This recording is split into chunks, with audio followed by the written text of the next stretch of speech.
Hello, everyone, and welcome back to the Autopsy with Maddee P. I'm your host, Maddee P. Girl. What the fuck is this fat straw doing right here?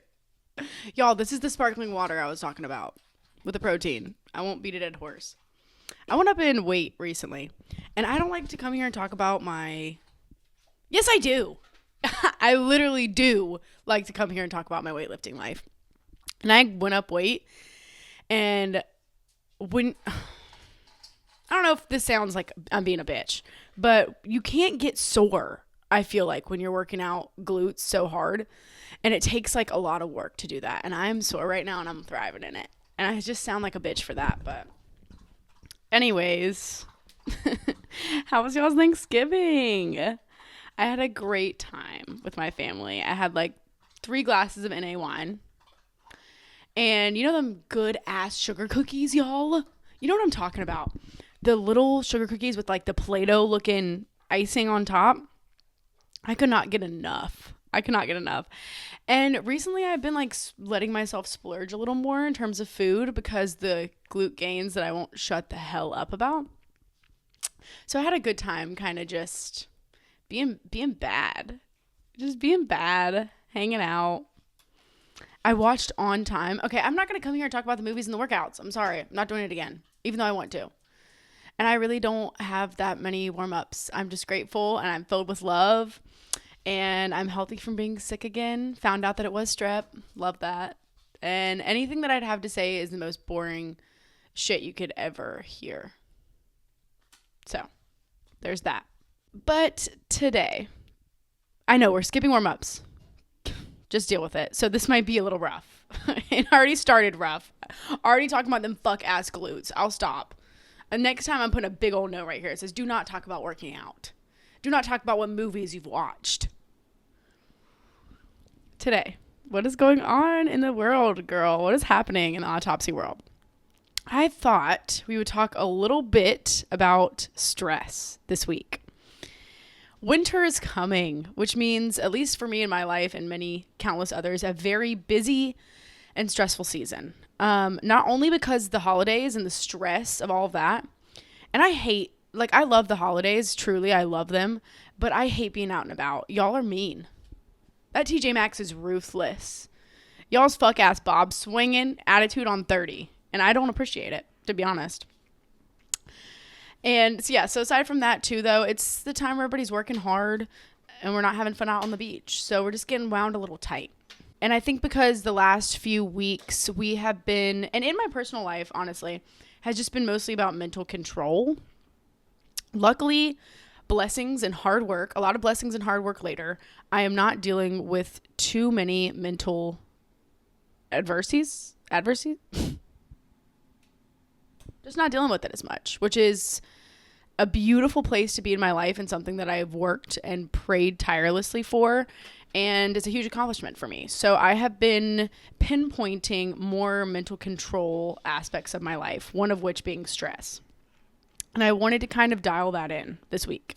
Dealing with stress, honestly, kind of specifically in sobriety, but I think as a whole, today is the way we'll discuss it.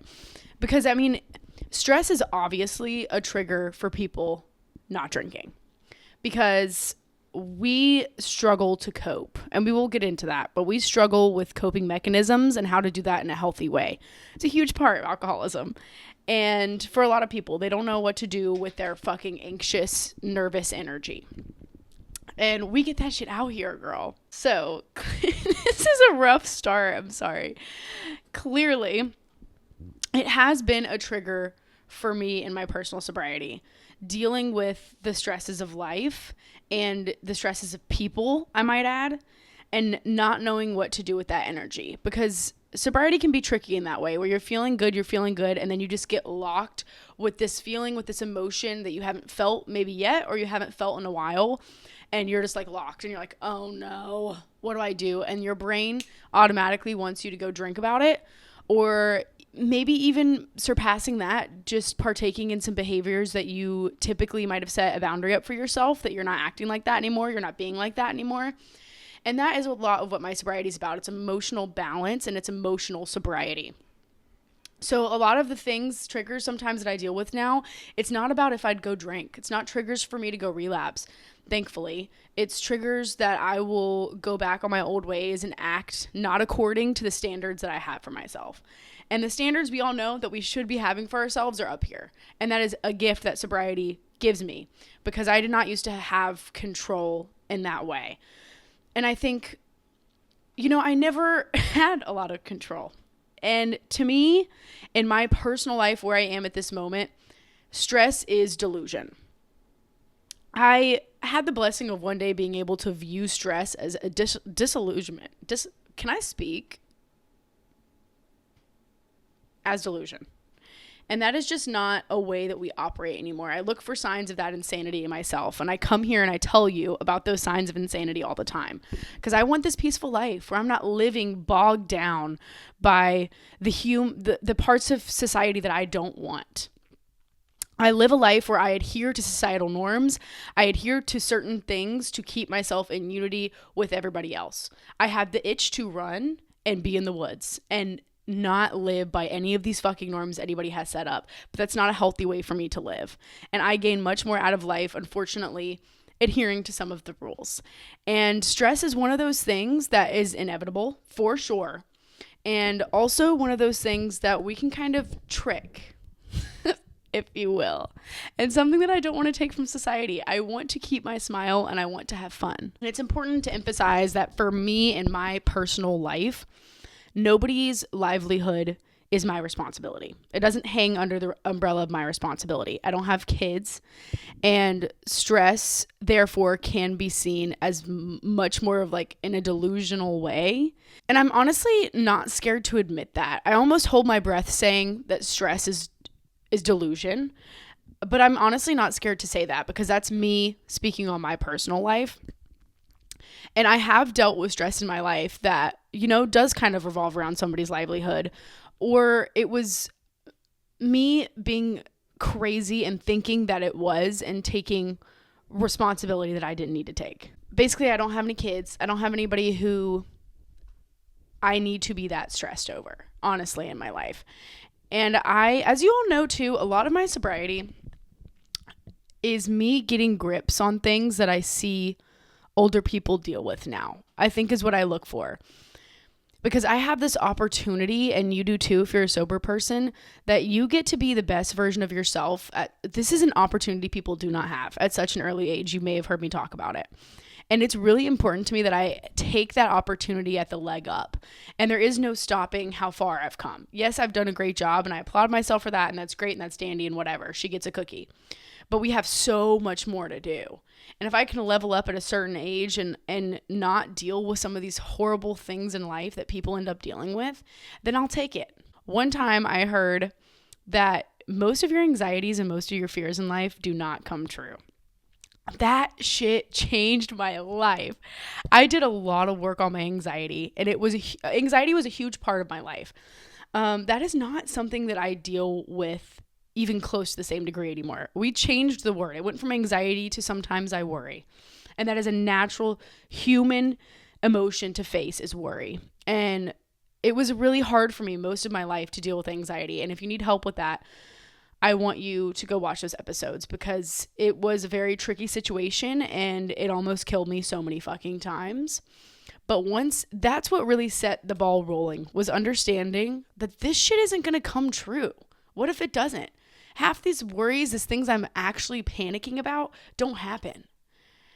So I don't know if that'll help you or not, but it sure helped me. And the thing about quotes and stuff like that working only worked once I was willing to listen and take the cotton out of my ears, as people say, and put it in my mouth and actually listen. And stress is a little different than anxiety. It's a lot different than anxiety. And stress is something that every single person will face at some point in their life. Anxiety is definitely a lot more prevalent, I think, in society today, and in a lot of people I personally know, unfortunately, have been plagued by it. But stress is something that you will face inevitably in your life. And I hate stress.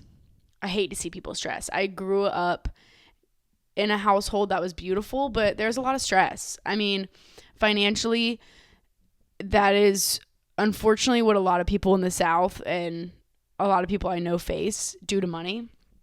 And as you all know, that was another thing that I aimed to get grips on early, was my financial stability. Not that I have like perfect amount of money and whatever, it was how I used it, and that I was sound, and that I had a good credit and I did what I was supposed to do financially. That, and then also working with the relationship, my personal relationship with money. Bruh, I'm tweaked. That is not how I live. I'm an alive and I'm a breathing and I'm a awake soul. And that is a gift beyond measure. And I think growing up seeing people sick and having a sister who was sick in my life, I've always had utmost gratitude for my physical health. And now that is something that I count as a massive blessing in my life, because we forget how blessed we are for that. We forget how sick people are. Imagine waking up every day and you're sick as fuck. Or you have to regulate your life constantly and it's always on your mind. It's something you have to worry about. Why I said that?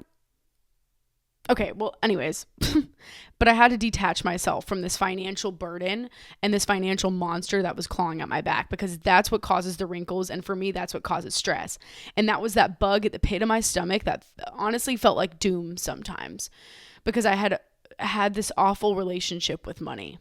The way that I will talk about stress today is, at some point in my life, my stress will be about my children, and somebody's livelihood and their will be my responsibility.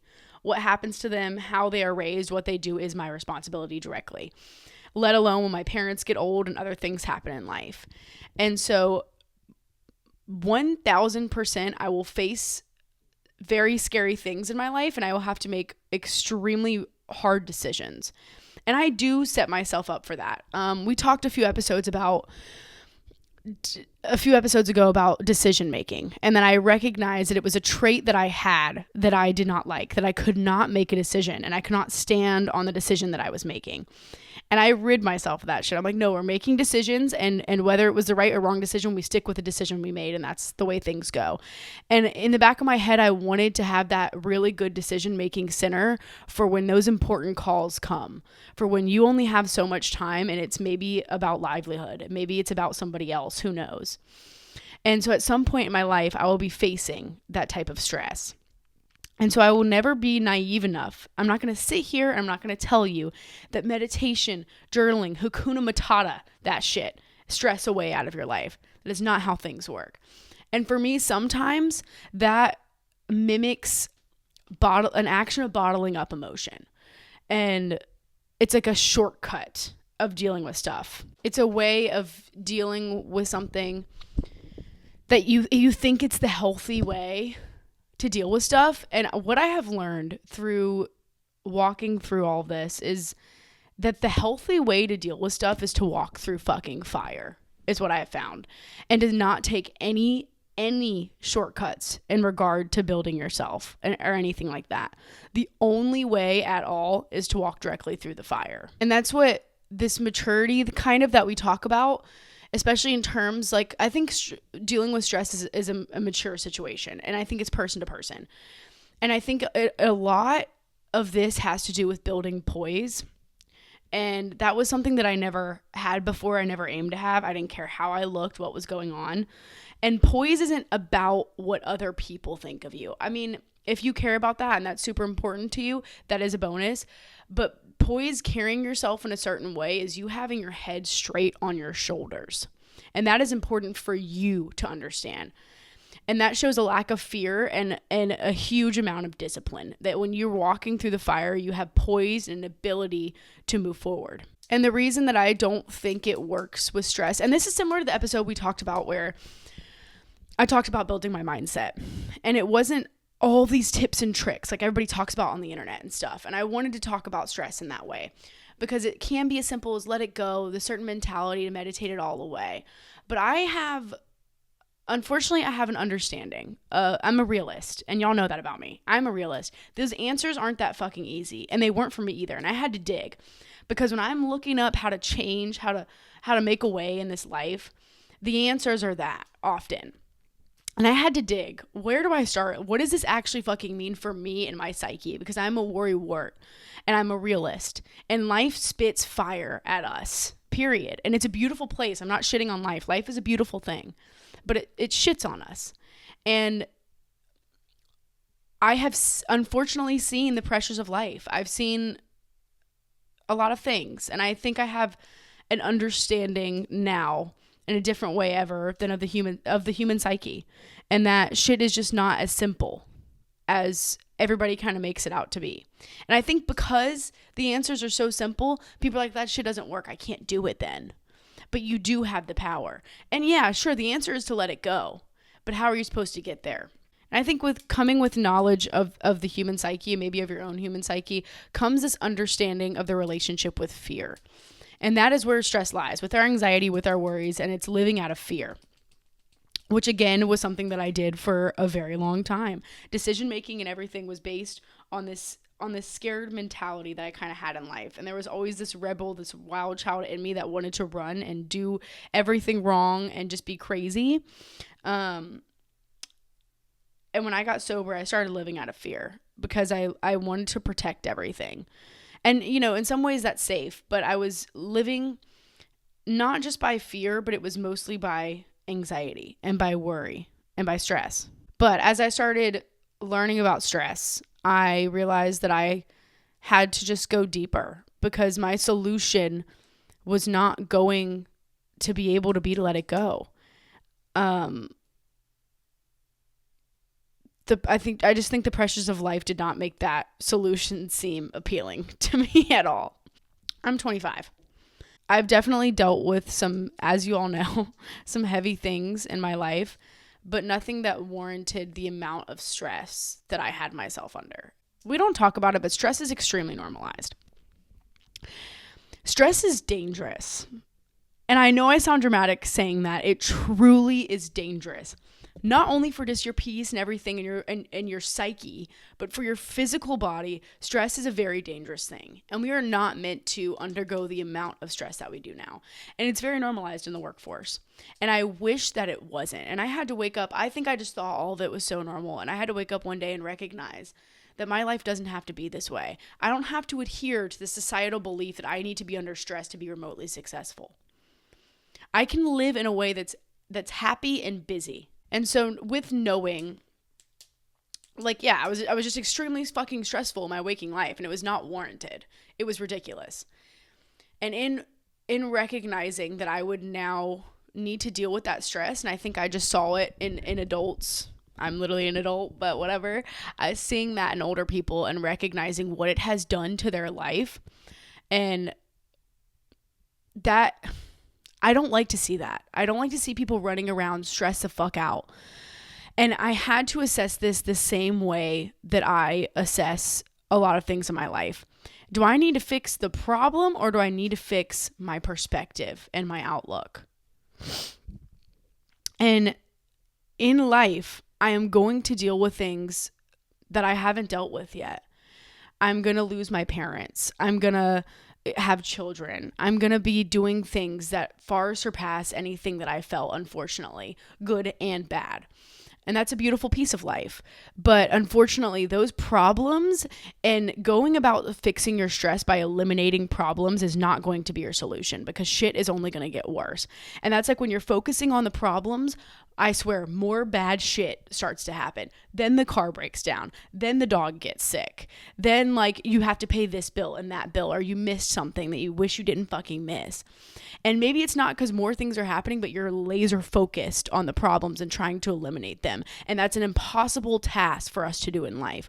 But what I can do is fix my perspective on this situation and how I will deal with that stress moving forward. Because I don't want this tension that I've got in my fucking neck when I'm 40. I'm not trying to deal with that. I'm trying to look up at the sky and be grateful, okay? And I know I sound like a loony bin, but I really think, and it's kind of a strange topic in some ways, but I really think it's important to tackle it while you're young and beautiful. And what that looks like, changing your perspective, is again an example of your fight for your own peace. That's what I'm doing. I'm choosing the fight once again for my peace, which I've seen I can do in other accounts and other discussions we've had in other topics and areas of my life, that I will fight for my peace. And that's something I'm willing to do against stress. And fighting for peace and joy in any environment and in any situation. And that is also, again, an emphasis on the acceptance of myself and an acceptance of the way that life fucking is. And that shit is going to keep piling, and I have to accept moving forward instead of being stuck where I am or falling back. And this was those thoughts were kind of the foundation of what it would look like for me to truly build my peace, right?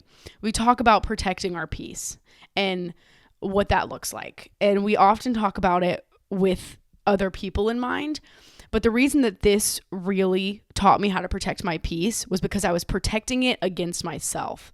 And that was when I really learned my boundaries and what it meant to protect me, and would be a tool with other people and other relationships and stuff to come.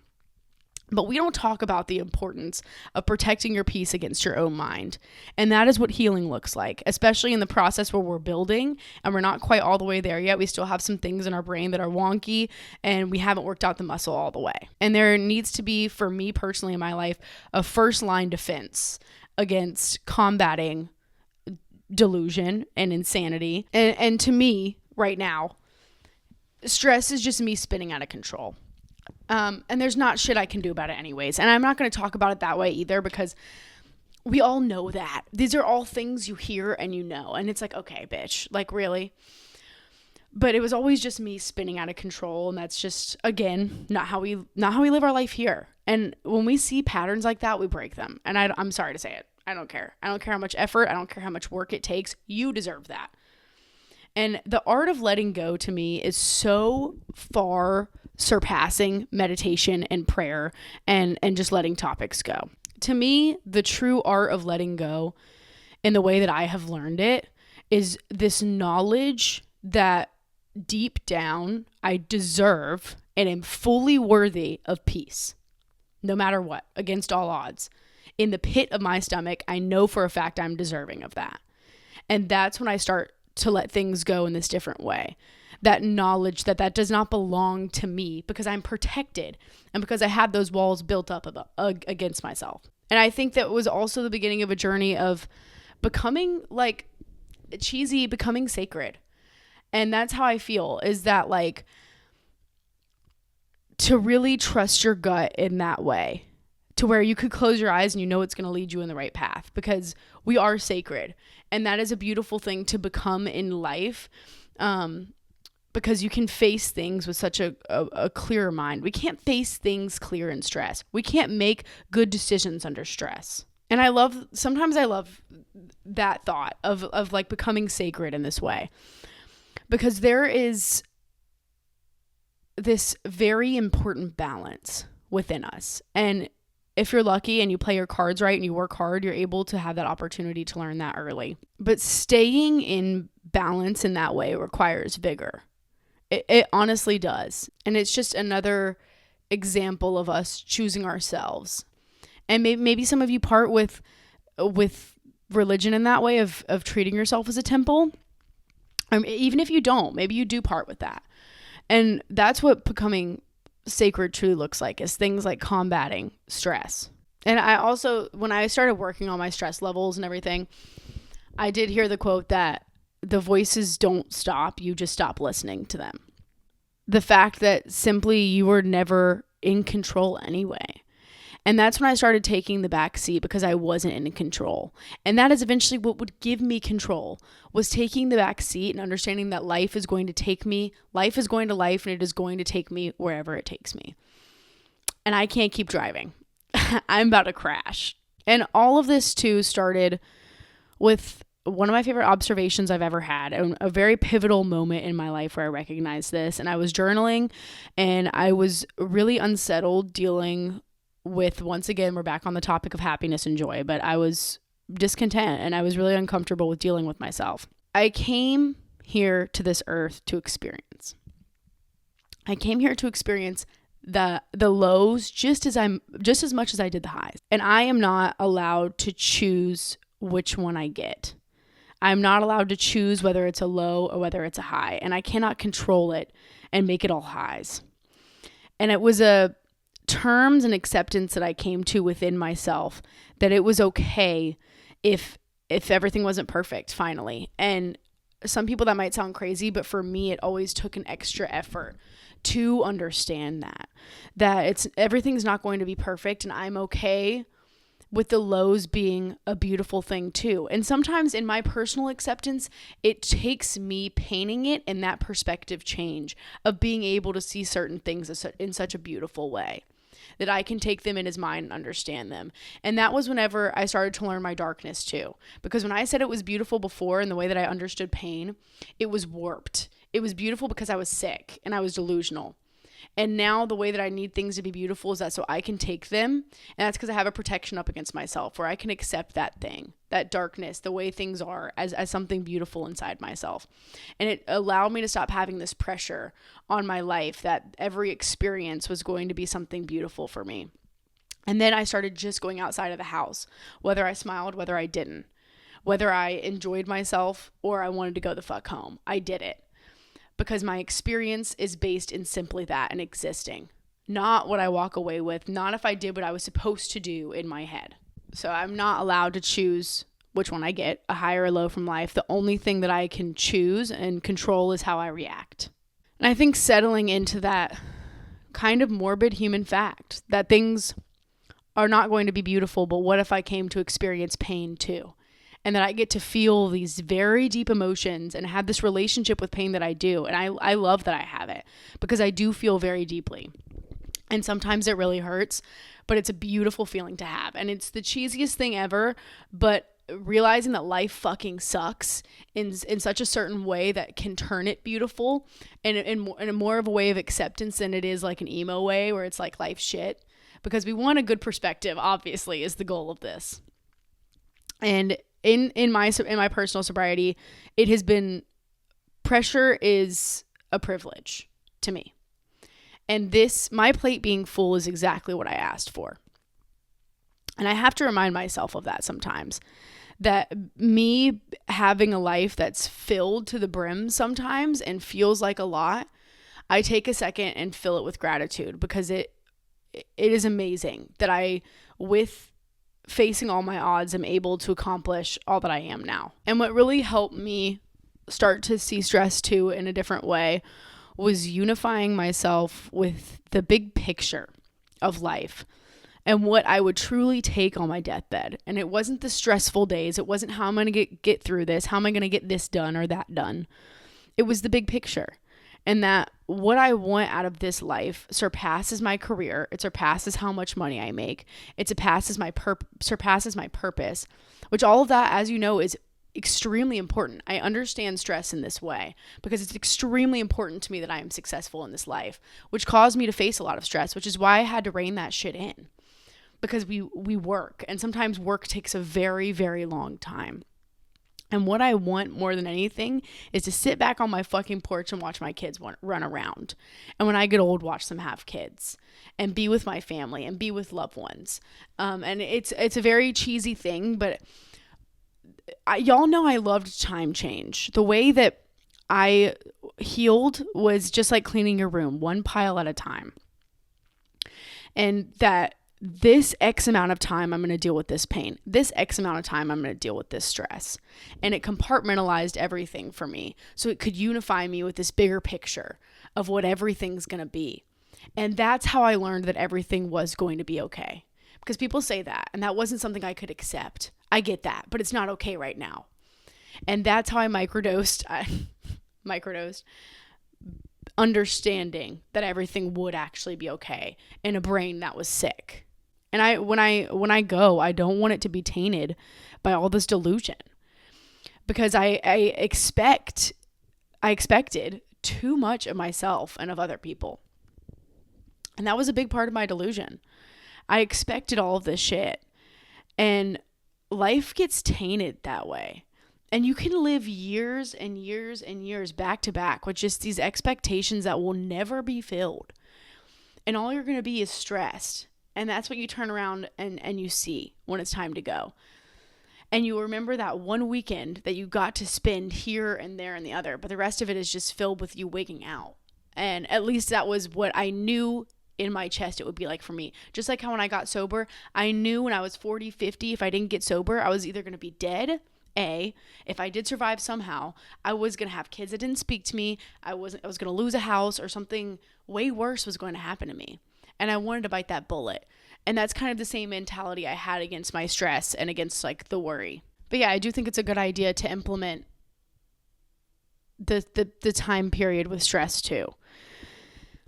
I don't know, that just always worked for me. There is this weird puzzle of having to understand the big picture. And I just kind of said that, but that's the puzzle that we're kind of looking for here. And one of the biggest blessings in my sobriety was learning how much was not in my control.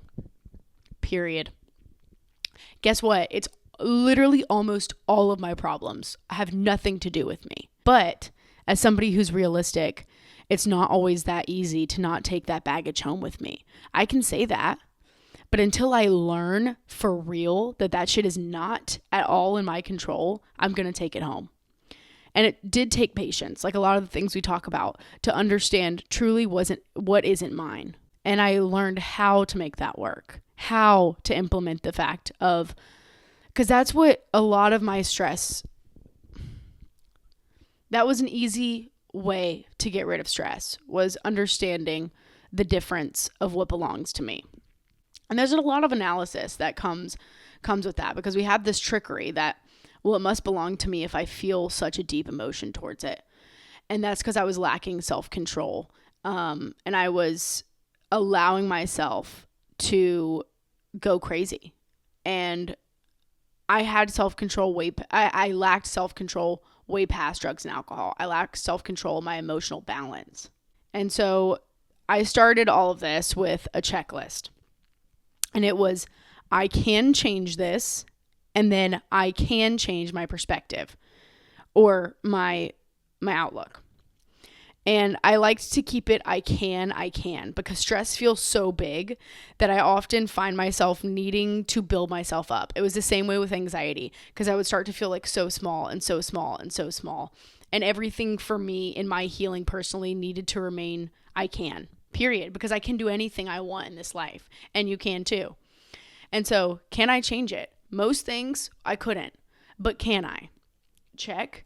And if not, how do I change my outlook and my perspective on this? Because clearly that problem is not going to go anywhere. Clearly it's not changing the way that I'm doing it. I'm just losing my mind over it. So how can I pivot and view this in a new way where I can swallow it and accept it? I can't change the person. I can't change society. I can't change a lot of the issues, but what I can change is my responsibility. And a lot of it was breaking ties with that not belonging to me.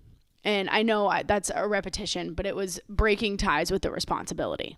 And I needed to understand it in my core, that it wasn't my responsibility, whatever the issue was, whether I had to look at it and write it over and over and over, because self can't see self. And I say that all the fucking time, and especially in a time of stress. You can't see that you're clawing your eyes out over something. And so I would have to do it over and over and over, that this is not my responsibility, until it clicked. And that's when I started to feel it in my gut, in my subconscious. And that's where healing really starts to take place. After we've done all this work, repetition over and over and over, that my subconscious now accepts it. And it fully understands it in my bones. I know now. And that's when I started to feel my gut out too. When I knew subconsciously in my bones, things were to be the truth. And it takes a lot for me to stop claiming ownership. It used to not. It's better now, but it took me a long time to figure out how to stop claiming ownership over so much shit. But, I'm a person. I'm just a person. I was a very sick person at one point.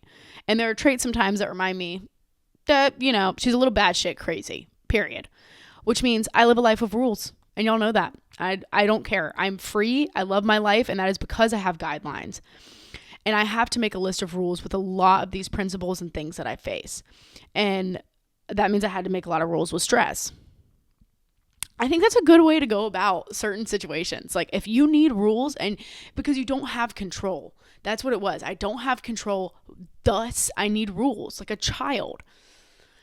And when I started making rules, one of the main rules for me that I think worked, that I implemented, was I get 10 fucking minutes. I get 10 minutes to stress and worry about the situation, which is a lot. And in that 10 minutes, if I can't think it to the bottom, which I can't, which I have learned, you cannot think things to the bottom. It doesn't work that way. The only process is walking through the fire and letting it go. But if I can't help but wonder, do I have a hand in this? Maybe this is my responsibility. Maybe this does belong to me. Did I do something fucking wrong? Thus, then I journal about it. I write about it. I think about it in a way that I try to be more omniscient and take away my bias and try not to be so sensitive about the topic, which sometimes we get sensitive over shit. And that is something that I had faced. It's not as bad now, but especially like in my own self-work, I'm not so sensitive about stuff. I can look in the mirror and say, you're fucking up, you know? And that's a beautiful thing about my sobriety that I worked hard for. And if it is my problem, then I journal, I release, I make amends, and I walk through fire. That's the only route I can take. And if I find out I'm disillusioned through it, then I meditate and I pray and I try to let go. And then I can implement the distraction, that Hakuna Matata shit that we were talking about earlier. That's when I can implement that. Once I've done the work to recognize which way I need to walk through fire, almost in this way, like which way do I need to go? Because sometimes letting things go is irrational. And I would do that, and it's like that shit in Australia. You know what I'm trying to say? The shit that goes flying, why can I not? Boomerang. That shit's just going to come flying right back and attach itself to you. And I learned a long time ago, too, that life is going to continue to throw you the same lesson over and over and over again until you learn it. I don't know if that's the same for all people, but I found that in myself, and it caused me to bite the bullet in this way because I knew that the same thing is just going to reoccur, and me letting shit go and bottling it up is not going to be what works for me personally. And I mean, like I said, my sobriety is about behavior. It really is. I'm somebody that requires that type of discipline because I live a life where I've hurt a lot of people and I've done a lot of things that I wish I wouldn't have done.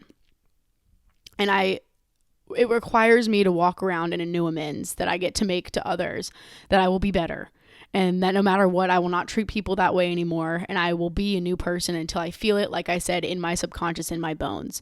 And luckily, I've made a lot of metamorphosis, but it's mostly about my emotional regulation and how I treat others. And because stress is so normalized, I don't think we see it as the way we treat others, and it bogs us. And that is when we get, it's about you again. Stress is just you again. And obviously that doesn't come to play if it's about children or other people in your life. Yes, I understand that. But it's you being, again, self-involved. At least for me in my personal stress in my life where it is at this moment right now. And all of this shit is supposed to be about how I treat others. That's what this is. And sometimes I have to wake up and remember that. When I'm working on myself and working on my sobriety and I'm like, wait, this shit isn't about me. And what I'm doing is writing out my problems and doing all this problem solving and all this shit, when really I'm just supposed to be being a better person. And it allows me to relax and takes that stress off my shoulders. And I want you to see that as the goal too. That yes, all of this is, yes, a big protection from relapse. And that I get to live a healthy, sober, clean life. But more than anything, it is about the behavior.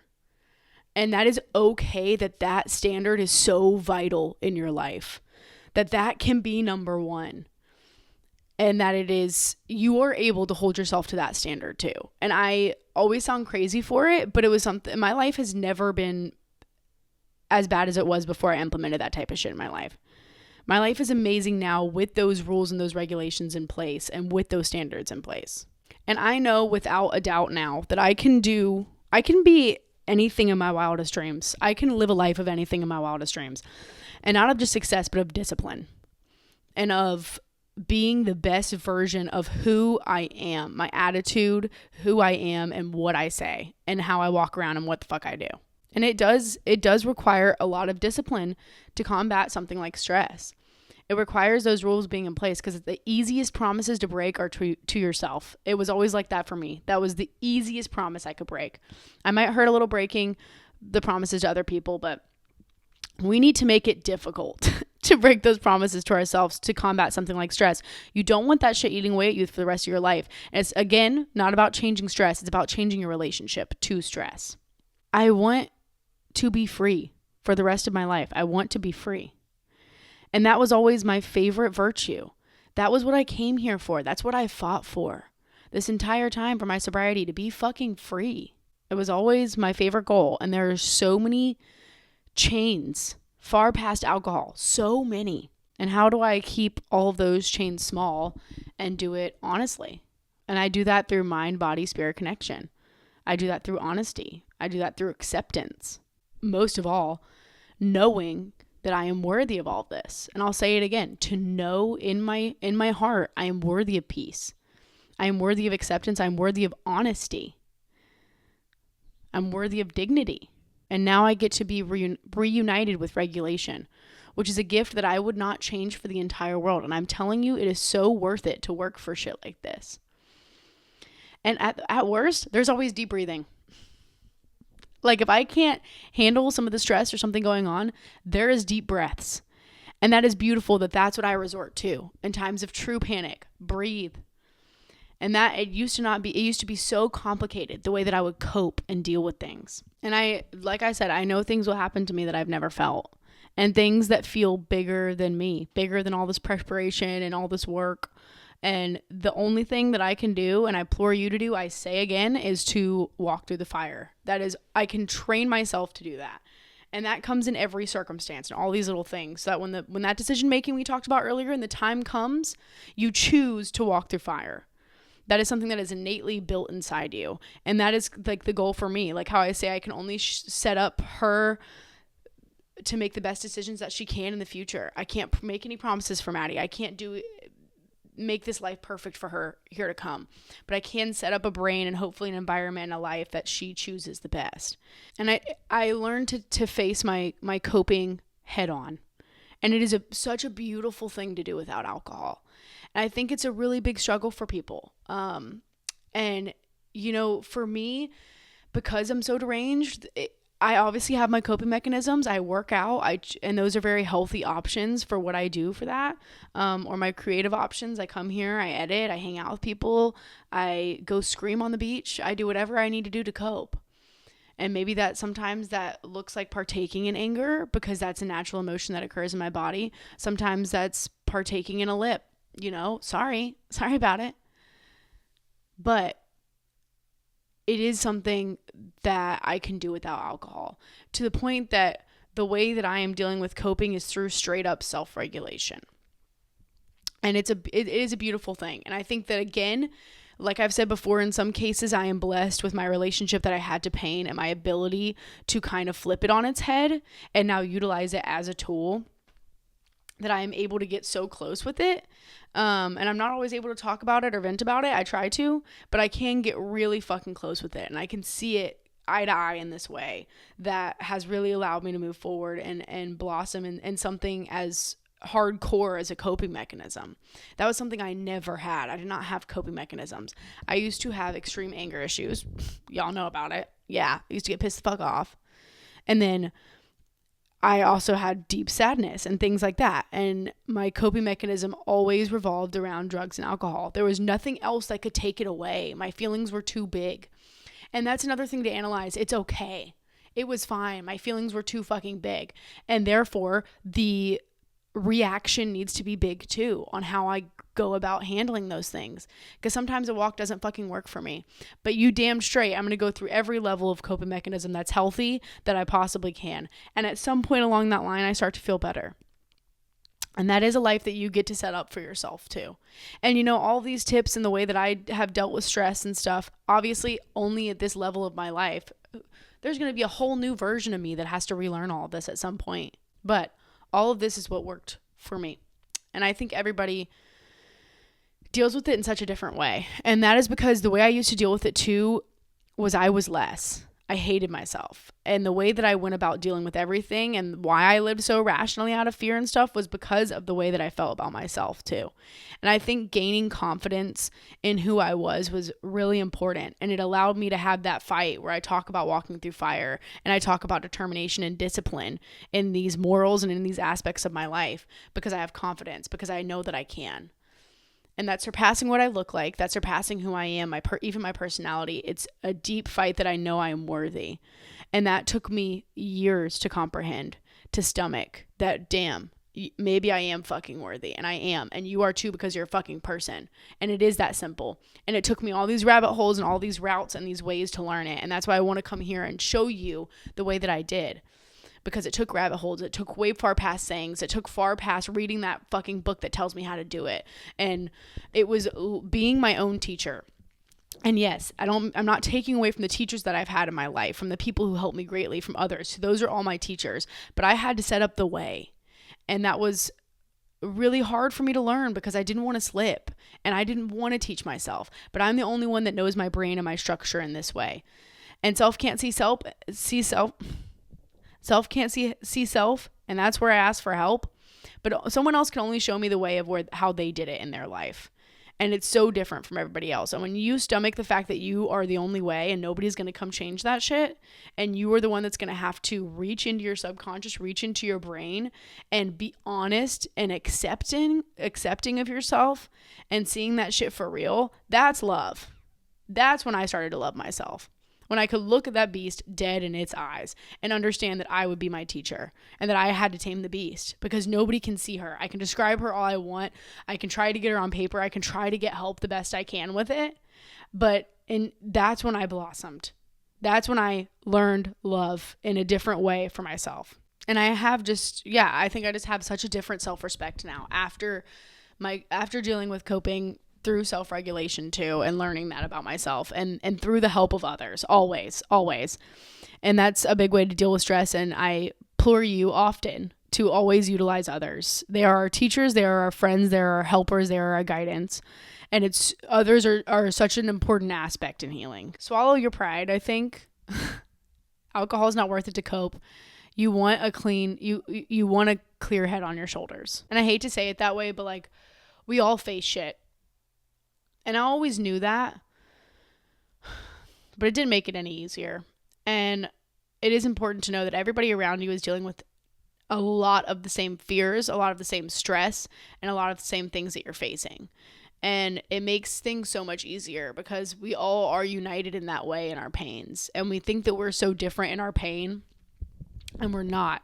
And I discussed that before too, and how much that propelled me in a lot of aspects of my life was that I know I'm unique in a lot of ways in my personality and who I am, but I will never, ever, ever be unique in my pain. There's nothing that I will face that nobody has faced before. And it's always important for me to stay united in that way. And I think that obviously, I mean, the opposite of addiction will always be connection. And I keep that at the core of my sobriety. But I'm not different. And I loved learning that. It made things like stress so much easier to deal with because why the fuck am I doing this then? You know? Like, and don't get me wrong, it took work, but like there is such a letting go mentality that you get to be united with, that shit just isn't that fucking deep. And there's so many more important things in this life. And living stress-free is like sitting here reflecting right now, thinking about it. That is the biggest like change in my life. Not dealing with that shit anymore is a life that I just like, it honestly makes me want to cry as somebody who dealt with so much anxiety and stuff, and seeing that now when things happen, the way that they just roll off my back and I move forward with dignity and I do it from the pit of my fucking stomach because I worked for it. That's amazing. And that is like a huge pat on my back for that. And I don't know. I want to come here and show you that love that I have for myself, that as somebody who did not have that before, and encourage you that you can take the same route. You can fight that beast in yourself too. And I feel like today is like kind of cheesy in so many ways, but it's the truth of my sobriety, and it's my truth. It's my story that I walked through fire and I learned, and I was for the first time in my life patient. Yeah, you are beautiful when you think through it. You are beautiful when you're strong, and you're beautiful when you fight yourself, and you learn what protecting your peace means, and that's protecting it against yourself. There are so many outlets in life. There are so many coping mechanisms. You just have to teach your brain to choose the healthy ones.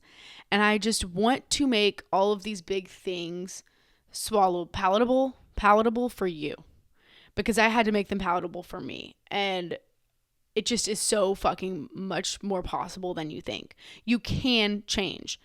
And I used to think that people couldn't change. I always would say that. Once somebody showed me their colors, they're written off. They can't change. It takes a lot. I don't think normal people change in a lot of ways. I think usually it takes devastation to change, unfortunately, but you can. I know you can in all of these ways that I discuss. And again, back to the part where it's so normalized, I think it's important to see when it's too fucking much. Like, seek help. You need to seek help for stress. That's how I feel about it. And I know I don't sound like everybody else talking to you about it, because it's so normal, and it's like, you must be successful then if you're dealing with that much stress, and it's just not the truth. That's like a brain dysfunction. And your cortisol levels and all this dysregulation in your body, you need to seek help and speak to somebody about it. And I don't want to live a life that's so dysregulated. And I think stress was a big hard part. When I started connecting mind, body, and spirit in this way and really getting the puzzle piece together, that cortisol and that stress in my life was making it so hard to pull all the pieces together. And I think because I didn't want to deal with that. I didn't want to deal with the way that I felt. And it took getting to like the last step to like, I'm almost at like this freedom kind of in a way. And I know that that's what's bogging me down. And it was the greatest release and catapult into freedom. And there's still plenty of shit that I face. It's something that I will do for the rest of my life. But guess what? I had the blessing to work on it. Guess what? I had the privilege of pressure now is what it is. It's more fucking blessings.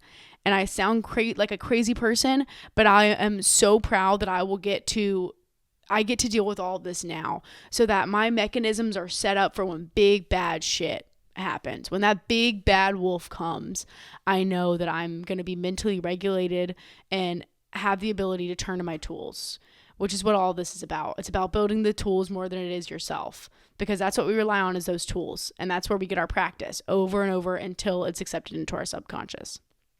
So I might have repeated myself 30,000 times today, and I'm sorry if I did. I just wanted to talk about stress and how I kind of deal with it in sobriety, and that's through straight up working through it. Honestly, I wanted to come and say tips and tricks in certain ways that I do shit, and honestly, it is through straight up dealing with things, and stress is one of those factors. And obviously turning to others and accountability when it comes time, and being able to look in the mirror. So, sorry if I was hard on you also. Sometimes I get to the end of episodes and I'm like, was I just hard on them? Was I mean? Like, I didn't mean to be. This is just one of those situations where you gotta buck up. It's not worth living life like that. It's not. I want to be happy, and I want to be joyous, and I want to be free. And I want to be able to deal with things and view life as the big picture, which is peace and happiness and experience. The big picture, not the small picture that I didn't get my grocery shopping done, or I've got to go to X, Y, and Z within 3 days, and if I don't get it done, what's going to happen? Come on. A little bit of stress is good. Don't get me wrong. Like a little, like, you know, I like a little fire lit under my ass. Like I like it, but there's a difference, okay? And being a worrywart, and I think at some point too with stress, you shoot yourself out. Like, you're all tight and you're all wound up, and you can't like recover from it. Like, you can, but like, you're in just such a state. And I see people like that are so wound up, so tight. It's so hard to take those pieces back out and kind of like recover from it, because it's your natural state. This is the balance that I was trying to kind of convey earlier, that I just couldn't quite do it through words, of that, like, you're fucking with your harmony in your body. And it's like a physical reaction that happens that is hard to come back from. But when we live in a state of release and of honesty and of being, it's easier to identify when it's too much. When I say seek help and shit like that. So I could go on and on. I'm kind of being annoying today. And I don't want to also come off ever as like a know-it-all or like I have all these answers. I'm coming to you with experience of what I've dealt with in my life. And I'm not naive enough, I will say for the 50th time, to understand that I will come to far worse and I will see far worse. And maybe it'll be a new day. Maybe I'll rewatch this podcast and encourage myself to walk through fire again because I might need to. So, but I love you guys and hope you have a great week. Bye.